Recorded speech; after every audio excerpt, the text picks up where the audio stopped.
So last time, George and Kevin just showed up at the pizza shop.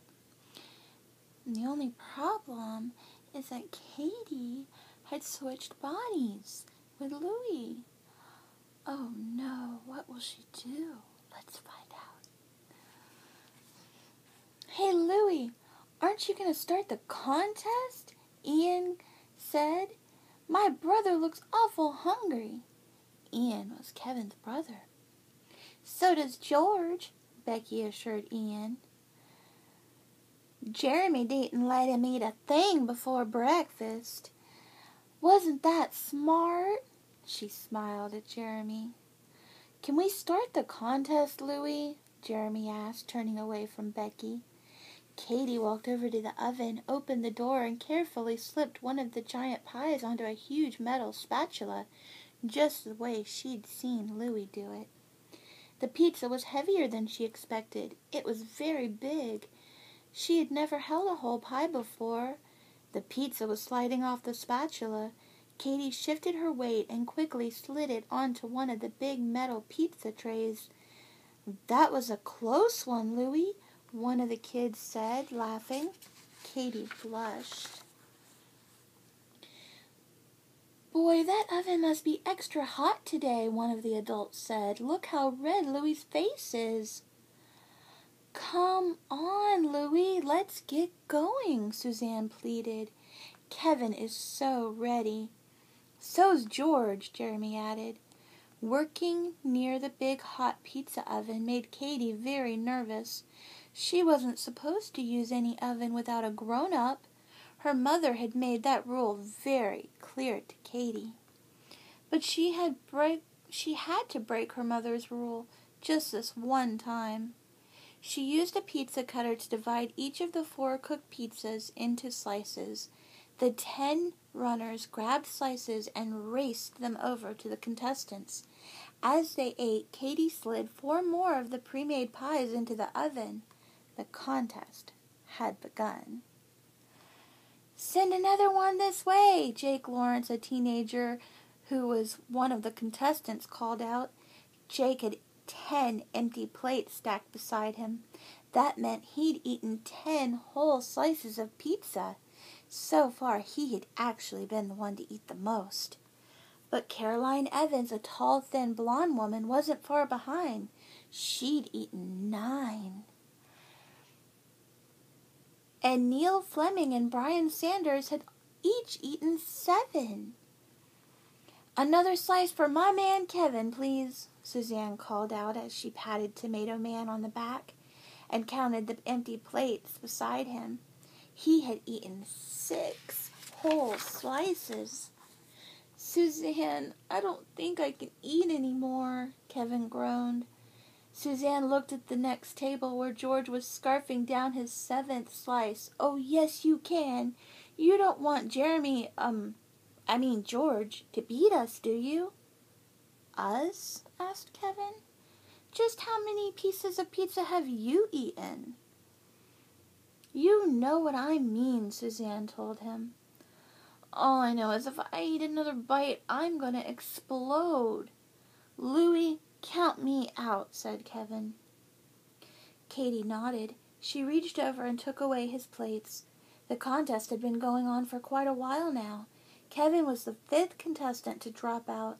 Jeremy smiled as Kevin waddled away from the table. Another one down, George, he told his client. George didn't answer. He just kept eating. But he was slowing down. Finally, he looked up at Jeremy. I'm sorry. I don't think I can eat any more. I think I'm going to be sick. I'm not feeling too well either, Brian Sander added. I'm done.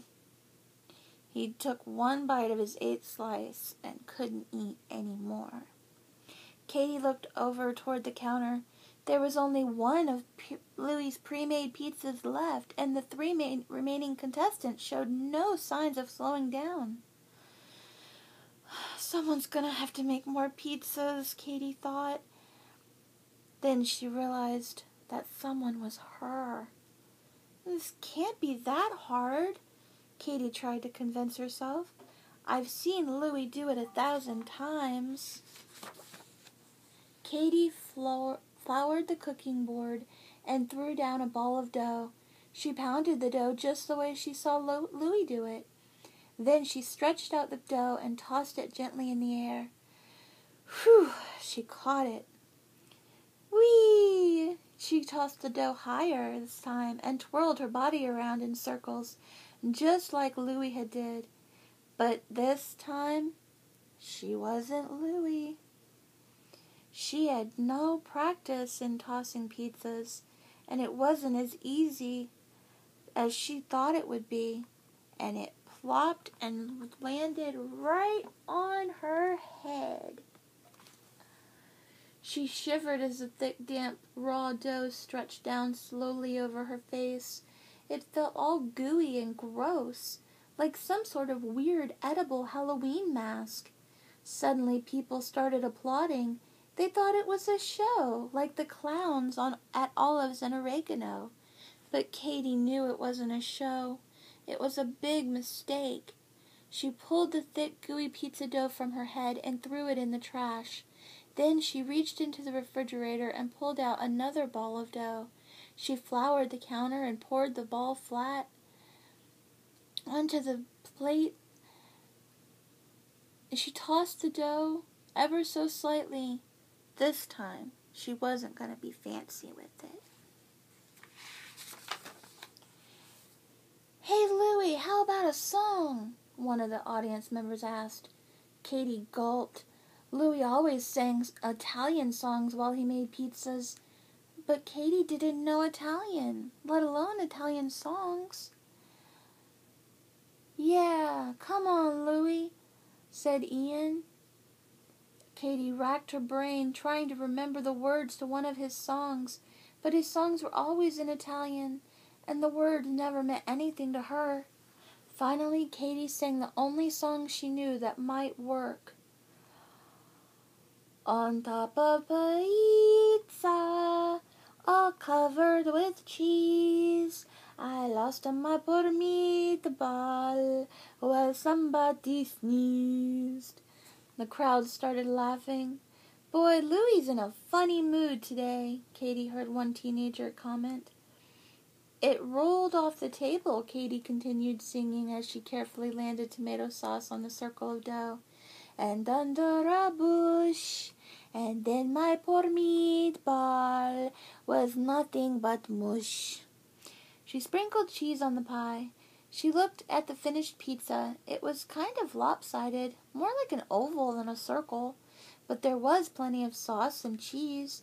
It didn't seem so bad. She opened the door. "Hey, Louie, don't forget your secret spices," Ian said. A wave of panic washed over Katie. The secret spices! She had no idea what they were. Louie didn't tell anyone what spices he used to make his pizza different from the rest. That's why they were called secrets. But Katie had to do something. Everyone was staring at her. Frantically, she reached out and grabbed the first spice shaker she saw. She sprinkled a brown spice on top of the cheese and sauce and slid the pizza in the oven. "That's it for me," a teenager named Jake shouted. "I give up." The crowd applauded for Jake, and Katie joined in. He had eaten 10 slices of pizza, and that was a pretty good try. Now there were only 2 contestants left, Neil Fleming and Carolyn Evans.